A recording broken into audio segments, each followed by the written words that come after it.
मेरे प्यारे toppers, welcome to class 12 business studies chapter 5। कैसे हो आप? आज की क्लास हम शुरू करेंगे रेहान की कहानी से। रेहान, वंश, धैर्य एंड नमन प्लान करते हैं कि चलो गोवा घूमने चलते हैं।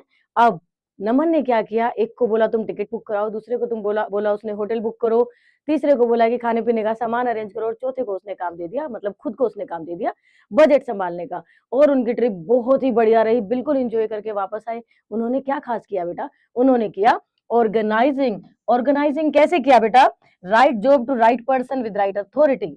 Right job to right person with right authority, सही इंसान को सही काम देना, उसके स्किल के अकॉर्डिंग, और साथ में अथॉरिटी भी देना।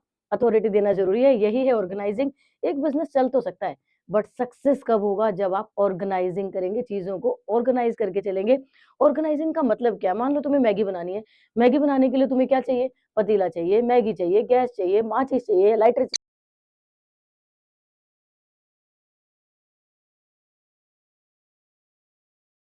बढ़िया तरीके से काम कर रहे हैं। इसके बाद है एक्सपेंशन एंड ग्रोथ। अब एम्प्लॉयज अच्छा काम कर रहे हैं, आपकी एडमिनिस्ट्रेशन अच्छा काम कर रही है, तो क्या होगा? Organisation will grow. Organisation grow करेगी। और अब आ जाएगा आपका ओ, optimum use of resources without wastage. जब हम रिसोर्सेज को यूज करते हैं, that is optimum use of resources. अब है ऑर्गेनाइजिंग प्रोसेस। अगर मैं बोलूं कि आइडिया की स्पेलिंग किसको आती है, तो आप सभी को आइडिया की स्पेलिंग अच्छे से आती है। अब जो आइडिया की स्पेलिंग आती है ना, वही हमें हेल्प करेगी प्रोसेस लिखने में। आप लिखते हो आइडिया की स्पेलिंग IDEA।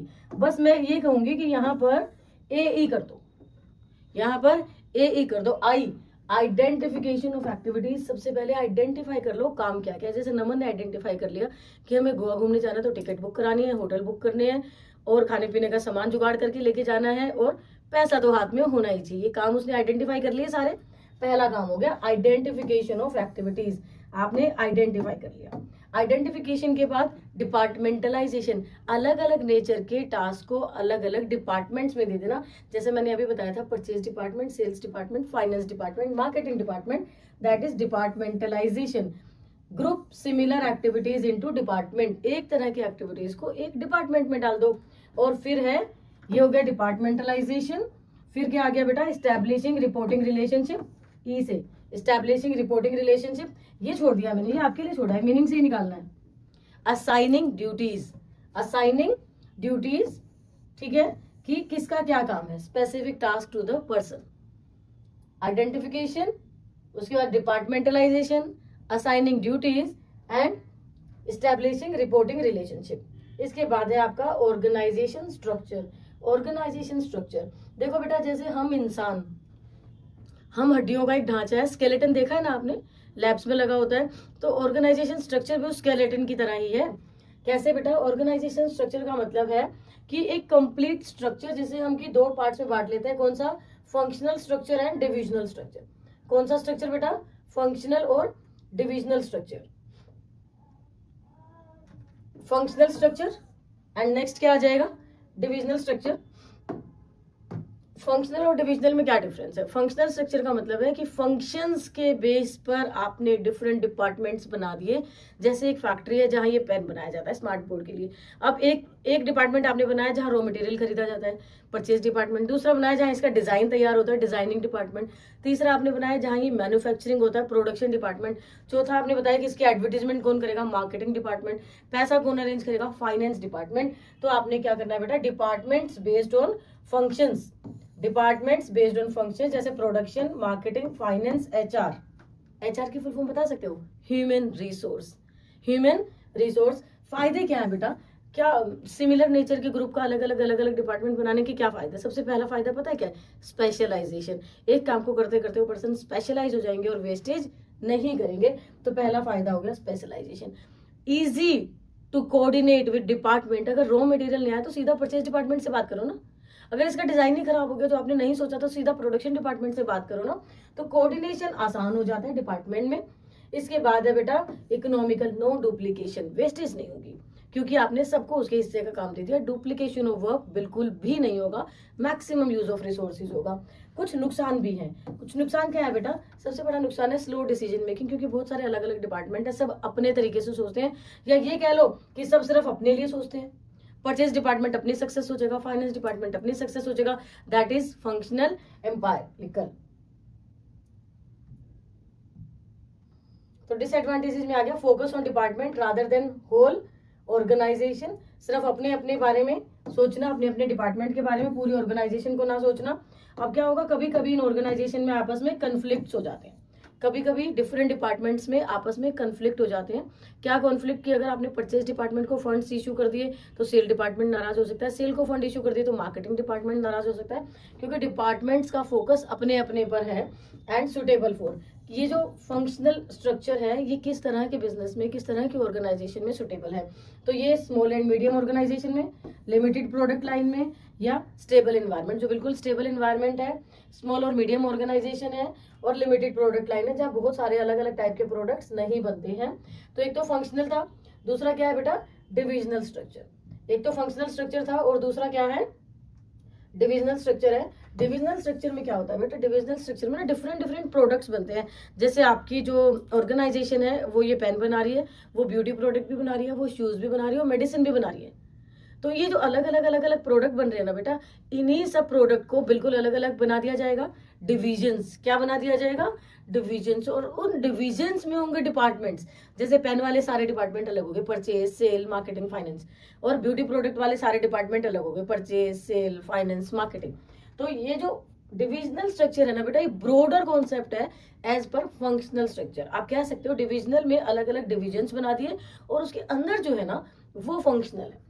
तो departments based on product, region और कस्टमर। प्रोडक्ट के बेस पे बांट सकते हो, रीजन मतलब एरिया के बेस पे बांट सकते हो, या फिर कस्टमर के बेस पे बांट सकते हो। इसके बाद each division work like a mini company. ये मान लो कि एक बड़ी सी कंपनी में छोटी छोटी कंपनियां हैं, जैसे एक ये मार्कर बनाने वाली कंपनी, एक ब्यूटी प्रोडक्ट बनाने वाली कंपनी, एक शू बनाने वाली कंपनी। तो हमने फायदे देखने हैं। फायदे क्या है, क्विक डिसीजन। अगर इसकी सेल मार्कर की सेल डबल करनी है तो इसी का डिवीजन देखेगा ना अपने आप। शूज में कुछ प्रॉब्लम आ रही है तो शूज वाला डिवीजन देखेगा, तो डिसीजन मेकिंग इजी हो जाते हैं। और फिर है क्लियर अकाउंटेबिलिटी। अकाउंटेबिलिटी बहुत क्लियर है, हम बता सकते हैं कि किस प्रोडक्ट में प्रॉब्लम आई तो कौन सा डिवीजन इसके लिए जिम्मेदार है। फोकस ऑन रिजल्ट, आप इजीली रिजल्ट पे फोकस कर सकते हो। नुकसान क्या है बेटा, अलग डिपार्टमेंट है, आपने सब में एचआर रखा है। एचआर क्या, ह्यूमन रिसोर्स, सब में आपने एचआर रखा है तो हो गया ना डुप्लीकेशन। सब में आपने फाइनेंस मैनेजर रखे हैं, फाइनेंस डिपार्टमेंट बनाए हैं, हो गया डुप्लीकेशन। तो यहाँ डुप्लीकेशन हो सकता है, महंगा पड़ता है। और सारे के सारे डिवीजन आपस में भी तो राइवलरी हो सकते हैं, हर एक क्योंकि अपने बारे में सोचेगा। जब हर एक बार अपने बारे में सोच रहा है तो राइवल हो गए एक दूसरे के, महंगा पड़ेगा आपको। ठीक है बेटा, सुटेबल। ये जो डिफरेंट डिविजन्स बनाना कहाँ सुटेबल है, हमने कहा mini company under a big company. तो ऑब्वियस है, सिंपल, जो बड़ी ऑर्गेनाइजेशन है वहां, जहां मल्टीपल प्रोडक्ट्स है वहां, और जहां एनवायरमेंट बार बार चेंज हो रहा है। जहां एनवायरमेंट स्टेबल था और मीडियम और स्मॉल ऑर्गेनाइजेशन थी, वहां कौन सा था बेटा, इससे ऊपर वाला याद करो, फंक्शनल स्ट्रक्चर। और उसके बाद दूसरा जो जहां बड़ी ऑर्गेनाइजेशन है, जहां चेंजिंग एनवायरमेंट है, वहां डिविजनल स्ट्रक्चर। इसके बाद आपका टॉपिक आ गया बेटा फॉर्मल एंड इनफॉर्मल ऑर्गेनाइजेशन। अब आप क्लासरूम में पढ़ रहे हैं और हम टीचर आपको पढ़ा रहे हैं, दैट इज फॉर्मल ऑर्गेनाइजेशन। एक फॉर्मल एनवायरमेंट है। ऑर्गेनाइजेशन कब हो गया, आपका ऑफिस, पापा का ऑफिस, जहां पापा एज ओनर हैं और बहुत सारे एम्प्लॉयज उनके अंडर काम कर रहे हैं, तो वो रूल रेगुलेशन फॉलो हो रहे हैं, that is formal organisation. Formal organisation मतलब official structure designed by management. Formal organisation के कुछ फायदे और कुछ नुकसान भी हैं। फायदे क्या है बेटा, क्लैरिटी ऑफ रोल्स, कौन क्या करेगा सबको पता है। कोऑर्डिनेशन जरूरी होता है, आप ये करेंगे, आप ये करेंगे, आप ये करेंगे, ये काम पूरा होगा, फिर इसके आगे होगा, फिर इसके आगे होगा, फिर इसके आगे होगा। एंड देन स्टेबिलिटी, काम में वहां एम्प्लॉयज की स्टेबिलिटी है। अवॉइड डुप्लीकेशन, क्योंकि काम बांट दिए गए हैं, क्योंकि उनपे चेकिंग हो रही है बार बार, तो डुप्लीकेशन नहीं है। इसके बाद डिसएडवांटेजेस, कुछ नुकसान भी होंगे। नुकसान क्या होंगे बेटा, जो रूल बन गया तो बन गया, जैसे आपके स्कूल का टाइम टेबल, तो ये रिजिड हो जाता है, क्योंकि फॉर्मल एटमोस्फेयर है ना बेटा, तो ये रिजिड हो जाता है, क्योंकि हमें बना दिए, हमने रूल खुद ही बनाए हैं फॉलो करने के लिए। फिर डिलेड कम्युनिकेशन, क्योंकि हायरार्की वाइज डिसीजन लिए जाते हैं, आप अकेले डिसीजन लेने वाले नहीं हो। This is formal atmosphere, formal organisation. Does not fulfil social need, इंसान तो एक सामाजिक प्राणी है, उसे बातें करनी ही है, उसे बोलचाल रखनी है, उसे बातचीत करनी है, तो वो सोशल नीड पूरी नहीं हो पाती फॉर्मल एटमोसफेयर में। तो अब सोशल नीड कहाँ से पूरी होंगी बेटा? सोशल नीड पूरी होंगी इनफॉर्मल एनवायरनमेंट से, इनफॉर्मल ऑर्गेनाइजेशन से। अब बोलो मैम ये इनफॉर्मल ऑर्गेनाइजेशन कहाँ है? ये जो इनफॉर्मल ऑर्गेनाइजेशन है ना बेटा, formally arises in formal organisation only. आप दो लोग एक साथ काम कर रहे हो, काम करते करते कब आपकी इतनी अच्छी दोस्ती हो जाती है, कब आप एक दूसरे के घर जाने लग जाते हो, कब आप एक साथ मूवी देखने चले जाते हो अपने कलीग के साथ, दैट इज इनफॉर्मल ऑर्गेनाइजेशन। तो informal organisation arises from formal organisation. तो फिर बताओ कौन कब किसके साथ घूमने जा रहा है? इसके आगे हमने देखा कि naturally formed network of personal relations, form network of personal, personal हम किसको बोल रहे हैं? अपने एम्प्लॉइज को बोल रहे हैं। ठीक है बेटा, इसके कुछ फायदे हैं। फास्ट कम्युनिकेशन, बहुत जल्दी कम्युनिकेट होती है चीजें, एक दूसरे को आप इन्फॉर्म कर सकते हैं। फुलफिल सोशल नीड, फॉर्मल में सोशल नीड पूरी नहीं हो रही थी बट इनफॉर्मल में सोशल नीड फुलफिल होती है। बेटर मोटिवेशन, आप एक दूसरे को मोटिवेट करते हो। अगर एक गुस्से में जॉब छोड़ने के लिए भी कहता है तो दूसरा उसे रोक लेता है। फिर है डिसएडवांटेजेस, कुछ नुकसान तो है बेटा। देखो जहां फायदे हैं वहां नुकसान जरूर होंगे। इनफॉर्मल ऑर्गेनाइजेशन का सबसे बड़ा नुकसान है र्यूमर्स, राई का पहाड़ बनाना जिसे आप कहते हो, तो र्यूमर हो सकते हैं। रेजिस्टेंस टू चेंज, अगर कुछ बदलाव आता है तो पूरी एक टीम बनी हुई है, पूरा ग्रुप बना हुआ, चेंज एक्सेप्ट करने से मना कर देते हैं। एंड प्रेशर ऑन मैनेजर्स, कभी कभी एक साथ हड़ताल कर सकते हैं, कोई जिद कर सकते हैं तो मैनेजर्स पे प्रेशर बना देते हैं। तो ये है इनफॉर्मल ऑर्गेनाइजेशन का नुकसान। अब हम आगे आ गए डेलीगेशन टॉपिक पर। डेलीगेशन और डिसेंट्रलाइजेशन अगर कहें तो बहुत आसान है, कहें तो ऐसा टॉपिक है जो आपके पूरे के पूरे 6 नंबर खा जाता है। डेलीगेशन, अगर आप डेलीगेशन की बात करते हो तो बेटा delegation is art of multiplying yourself. एक एक मैनेजर के 10-10 हाथ, ठीक है, याद रखना, delegation is the art of multiplying yourself. एक एक मैनेजर के 10-10 हाथ, अब उसके खुद के तो 10 हाथ नहीं हो सकते ना बेटा। वो क्या करता है? वो काम को डेलीगेट कर देता है। वो क्या करता है? काम को डेलीगेट कर देता है। यहां से पहले ना एक बार मैं इस पे आ जाती हूँ, ठीक है बेटा। Sharing authority by one manager, यहाँ मैनेजर अपनी अथॉरिटी शेयर करता है। भाई ये काम रोज मैं करता हूँ, रोज आके मुझे ये करना है, तो चलो मेरे बिहाफ पे तुम कर दिया करो, ये लो चाबी, ये लो पासवर्ड। तो यहाँ मैनेजर ने क्या करा? अपनी अथॉरिटी शेयर कर दी। एक नेहरू है, उसने अपनी खुद की अथॉरिटी शेयर की है, किसी एक स्पेसिफिक पर्सन को की है, ठीक है बेटा। ये वन सुपीरियर और सबऑर्डिनेट की बात हो रही है। सुपीरियर ने किसको दे दिया? अपने सबऑर्डिनेट को दे दिया, उसको पासवर्ड दे दिया, उसको चाबी दे दी, उसको पावर दे दी, उसको अथॉरिटी दे दी। सुपीरियर जिम्मेदार सुपीरियर ही रहेगा, जिम्मेदार सुपीरियर ही रहेगा। बेशक उसने पासवर्ड दे दिया, चाबी दे दी, अथॉरिटी दे दी, बट जिम्मेदार कौन है? सुपीरियर। ये एक नैरो कॉन्सेप्ट है। यहाँ क्या होगा? मैनेजर ने अपना वर्कलोड घटा दिया, उसे रोज आके पासवर्ड ऑन नहीं करना, उसे रोज आके ये काम नहीं करना, उसने अपने सबऑर्डिनेट को दे दिया। This is narrow concept. तो अपने उसने 10 हाथ बना लिए, अपने 10 काम 10 लोगों को बांट दिए, दैट इज डेलीगेशन। क्लियर है बेटा? तो ये डेलीगेशन है। अब अगर हम बात करते हैं डिसेंट्रलाइजेशन की, डिसेंट्रलाइजेशन होता है पावर का डाउनवर्ड फ्लो। डिसेंट्रलाइजेशन क्या होता है बेटा? पावर का डाउनवर्ड फ्लो, मतलब कि ये पूरी ऑर्गेनाइजेशन की बात हो रही है। वाइड लेवल पे आपने पावर जो है सबऑर्डिनेट्स को दे दी, वाइड लेवल पे आपने पावर अपने सबऑर्डिनेट्स को दे दी। टॉप मैनेजमेंट का कंट्रोल तो रहता ही है, बट सारे डिपार्टमेंट में, सारे लेवल में आपने पावर दे दी कि भाई चलो तुम सबको राइट है कि अगर अटेंडेंस गलत हो जाती है, आपके आने का पंचिंग टाइम गलत हो जाता है, तो ये लो पासवर्ड, तुम सब ठीक कर लेना। बड़े लेवल पर देना क्या है? डिसेंट्रलाइजेशन। ये डिसेंट्रलाइजेशन आपने चैप्टर 2 में ही पढ़ा था, याद है? When this fist is closed, this is centralization, all powers in your hand. And when you open your fist, that is decentralization. You distribute powers among your subordinates. एक बड़े level पर आपने बांट दिया। चलो अब इनको फिर अलग अलग पढ़ लेते हैं। तो सबसे पहले क्या है बेटा? डेलीगेशन। डेलीगेशन का मीनिंग देख लेते हैं। डेलीगेशन वैसे तो आपने अब सीख भी लिया है, फिर भी पढ़ लेते हैं। A manager gives responsibility and authority to a subordinate. क्या क्या दिया उसने बेटा?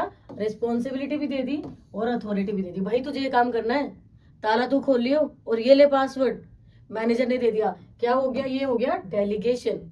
इसके बाद है अकाउंटेबल कौन रहेगा बेटा? सुपीरियर ही अकाउंटेबल रहेगा। फिर है elements of delegation, ARA, authority, responsibility, accountability. Authority, responsibility and accountability. फिर इंपॉर्टेंस, फायदे क्या है बेटा? मैनेजर ने अपने 10 हाथ बना लिए, रूटीन नेचर के काम उसने अपने सबऑर्डिनेट को दे दिए, और मेजर डिसीजन वो काम खुद करेगा तो एफिशिएंट हो जाएगा, क्विक डिसीजन लेगा, एम्प्लॉय की डेवलपमेंट होगी और बिजनेस ग्रो करेगा। इजी है, बस लास्ट टॉपिक पर आप पहुंच चुके हो, खत्म होने वाला है।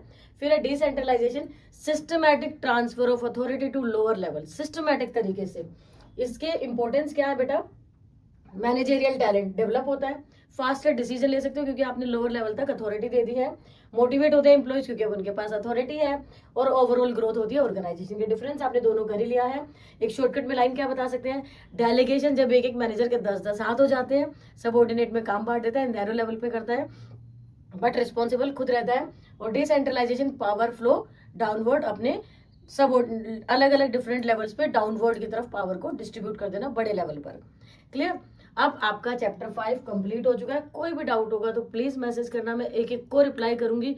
अभी वीडियोस तुम नहीं देख रहे हो, सारे चैप्टर पेपर से पहले ही दिन देखोगे, जो कि थोड़ा सा गलत रहेगा अच्छे मार्क्स लेने में। तो जब भी समय मिला करे प्लीज वीडियोस जरूर देखा करो, सब्सक्राइब कर दो ताकि आपको नोटिफिकेशन आ जाए, and don't forget to share with your friends. Thank you.